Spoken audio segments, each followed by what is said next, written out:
अमरावती शहरात अतिक्रमणांची समस्या अतिशय गंभीर झाली आहे। रस्त्याच्या कडेला किंवा जागा दिसेल तिथे अतिक्रमणे केली जातात। काही तर पक्के शेड ठोकून अतिक्रमणे करतात। या अतिक्रमणांमुळे शहरात अनेक समस्या निर्माण झाल्या आहे।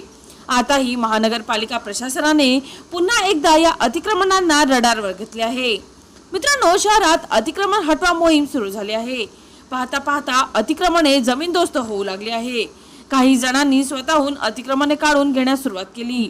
मित्रांनो, महानगरपालिकेच्या वतीने अतिक्रमण मोहीम सुरू असून दिनांक 24 एप्रिल रोजी अतिरिक्त आयुक्त शिल्पा नाईक यांच्या उपस्थितीत जेसीपी व 5 ट्रकद्वारे रुक्मिणीनगर परिसर, सायन्सकोर परिसर, शिवटेकडी परिसर, बस स्टँड परिसरात महानगरपालिकेच्या कर्मचाऱ्यांनी अतिक्रमण काढण्यास सुरुवात केली।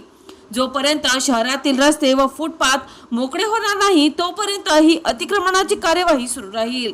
ज्यांनी अतिक्रमण केले असेल त्या सर्वांनी अतिक्रमण स्वतःहून काढून घ्यावे, अन्यथा महानगरपालिका प्रशासनाकडून काढण्यात येईल। तसेच कायदेशीर कार्यवाहीलाही त्यांना समोर जावे लागेल, असा इशारा अतिरिक्त आयुक्त शिल्पा नाईक यांनी दिला आहे। मित्रांनो, या इशाऱ्याने अतिक्रमण धारकांचे धाबे दणाणले आहे। शहरातील मुख्य बाजारपेठ, कपडा बाजारातील अतिक्रमणांवर देखील लवकरच कार्यवाही करणार असून त्याबाबत शहरातील इतर भागातील अतिक्रमणे मोकळे करून मुख्य शहरातील अतिक्रमणांवर कार्यवाही करणार, असे महानगरपालिकेचे अतिरिक्त आयुक्त शिल्पा नाईक यांनी सांगितले। नागरिकांना या अतिक्रमणांचा त्रास सहन करावा लागत आहे। या गोष्टीचा विचार करूनच महानगरपालिका प्रशासनाने अतिक्रमणांवर कार्यवाही करण्यास सुरुवात केली आहे। मित्रांनो, महानगरपालिकेचे अतिक्रमण पथक कार्यवाही करून अतिक्रमणे काढून घेत आहे।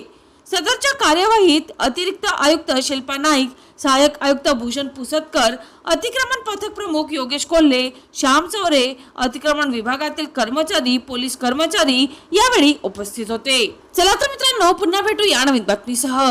तोपर्यंत पाहत रहा अमरावती सिटी न्यूज।